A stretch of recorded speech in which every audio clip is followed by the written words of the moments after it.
Okay, hello YouTube. We've had so many people ask us just how Brave is after all of, really, let's call them adventures, Brave, because they were definitely different.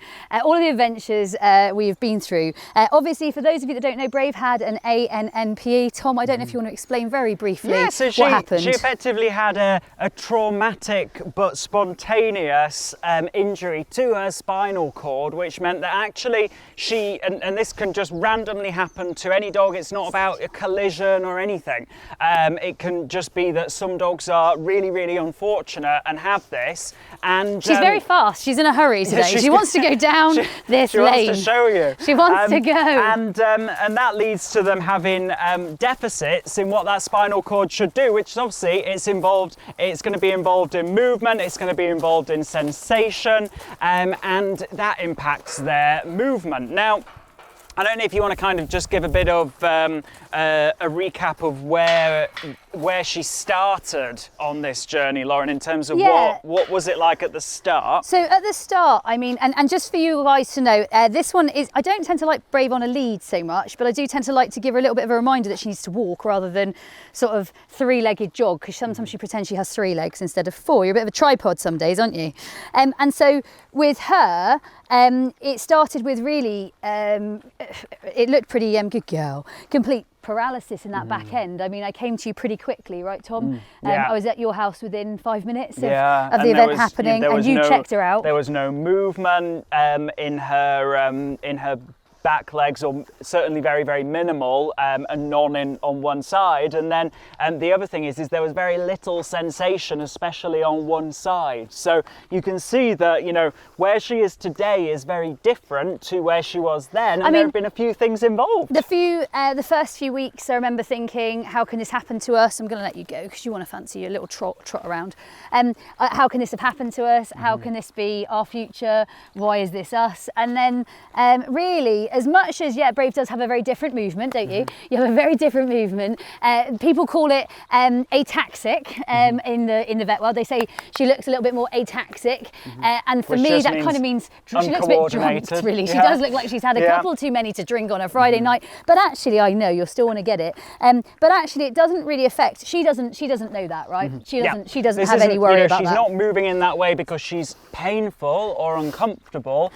She's moving in that way because that loop that should happen between feeling something under her feet right up to her brain, where her brain then sends a signal back down and says, okay, you need to move your leg in this way. That's been all disrupted, so that actually it comes across as this kind of uncoordinated way of moving. Now, that's a pathway, just interestingly, and you know, aside from what's happened to Brave, that's a pathway that actually exists in all of your dogs, that proprioceptive pathway. And it's something that actually some dogs are really strong at and some dogs not so strong at. You know, think about your giant breed young dog, and you can see how uncoordinated they are and how they don't pick their legs up and how they might knock things over when they step over them.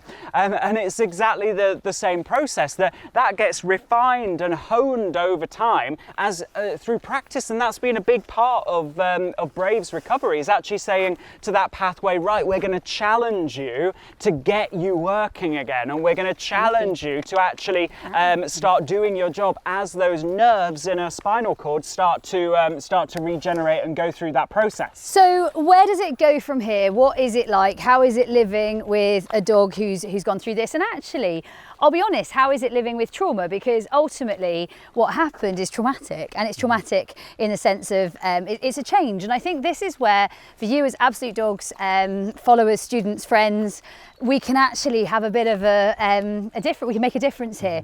So for me, it definitely took a moment of adjustment. It definitely took a moment of, a great friend of mine, she says, it's not the same, it's just different, right? It's different. And so it will never be the same again. And so many great people have said that, and it will never be the same again. And at the same time, the journey we go through and the learning that have come from it have been fantastic. Get it?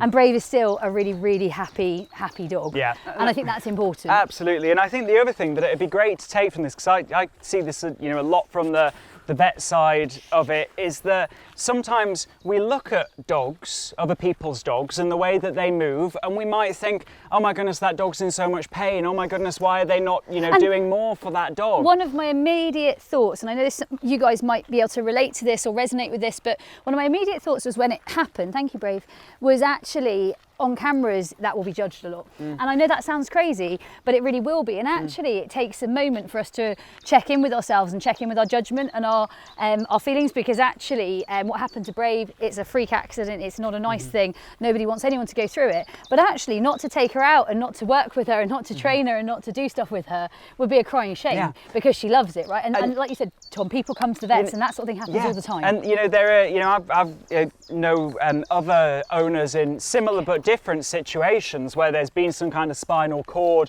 injury, and there's then they're moving in that ataxic, uncoordinated way, and actually they've had people say not so nice things to them. And I think there are many lessons that Brave can give in this situation, and the reason why we're sharing with you today and talking to you today is to give you an update, and also to add to this that when we look at dogs that are moving in this way, it's not necessarily that they are in pain, and actually their owners are probably they're going through a journey of getting used to that themselves just as much as the dog is. And really it's about being empathetic to that and supporting where we can. And I've absolutely loved, and we have been overwhelmed by the amount of support that we've had, and actually generally I suppose genuinely heartwarming how many people have been touched by this journey, and actually for me that makes a difference. Thank you. That makes a difference to so many other people, because hopefully we can allow that to ripple effect all over. There are people going through things way potentially bigger than this, and at the same time, remember, if you ever go through yourself or family or people trauma, it's individual to that person and it's individual to that relationship. And so I suppose the Absolute Dogs family is here to support you, is here to make sure that we share some of our progress and our joy, and at the same time hopefully this is a ripple effect that can be carried on throughout the journeys of you and your dogs all over the world. Hey Brave, you ready? Yeah, you ready?